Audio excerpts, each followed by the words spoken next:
technology and approach to conservation is constantly adapting. You know, it's common practice today that when you go into a luxury lodge, you're given a water bottle with a flask with a logo on it. That's common practice.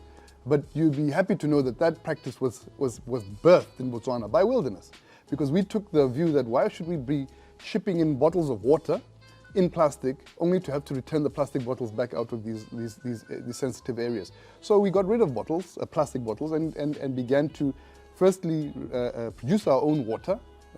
We use a reverse osmosis systems within camp, and then we had to find ways of put them in containers. So using corporate views of marketing, so you put your logo on it, and therefore we are able to then continuously promote our business, at the same time provide a responsible way of providing water and refreshments to our people. These are just amongst the small things that we do, but I mean, it's now common practice, and now everyone looks at it and says it's a novel idea. But there's many things. We're exploring electric vehicles at the moment. You know, the future is in, you know, we've got so much abundance of sun. How do we now apply that to our vehicles? We were amongst the first businesses to go fully off carbon fuel-fired generators. Although we still have generators as backup, but the majority of our lodges and sites do not actually run off generators now. They're running off solar. Again, I mean, I could spend the whole day just talking about the initiatives, but I think what's important is that we're constantly curious as to how do we find improvements on our impact, so that our impact is less and less on the ground, and that in the future when we move a camp, you should see nothing in the shortest amount of time. And that's really how our style of business has been operating for 40 odd years. We all like to travel, and our travel patterns will evolve. COVID certainly has changed the way we look at travel trends and travel patterns. And the benefit is that today we are able to apply big data to try and really understand and get under the hood, if you would, of the consumer's mind. But you don't have to look far to find consumers. We're all consumers. We all know our behaviors. What we are finding, if I can disclose a little bit, is that consumers are a little bit shorter viewed. You know, we're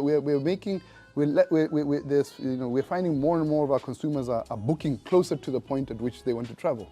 You know, there's a fear, I guess, that's come from COVID that maybe something else will come up in the world.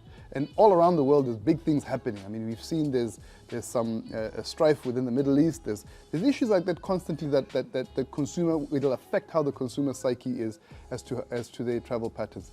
But I think rest assured that we as a business are constantly on top of that, because the consumer is a human, and the consumer will make human decisions that may not always fall in line with what data says. There's a gut, there's a feel. And you know, after the length of time that we've been doing this, we have a reasonable understanding of the consumers. What's really important for us is that people come back to Botswana. That you don't just have a person come once. You know, people will save their whole lives to go to France, to go and see the Eiffel Tower, but they'll look at it once. How do you get them to come back to see the same thing twice? And I think that's where our magic comes in, that we're able to provide products that are so life-changing that a person can't wait to book their next holiday, to come back to our beautiful Botswana. That is the secret of good business.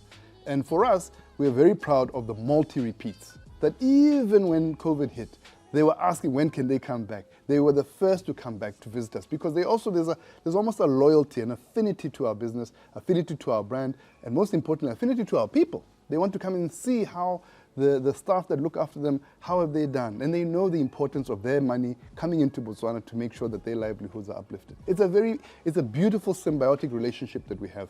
And for that, we are infinitely and ultimately, we are so grateful to all of our consumers around the world. But more and more, we're getting a lot more Botswana traveling. The region is traveling. We've got more people going to our camps than ever before. The idea that you can never go to the Okavango is a long-term, it's an old story that we'll still hear, but every week that I go there, I've seen Botswana greeting me ka Setswana. It's a wonderful thing.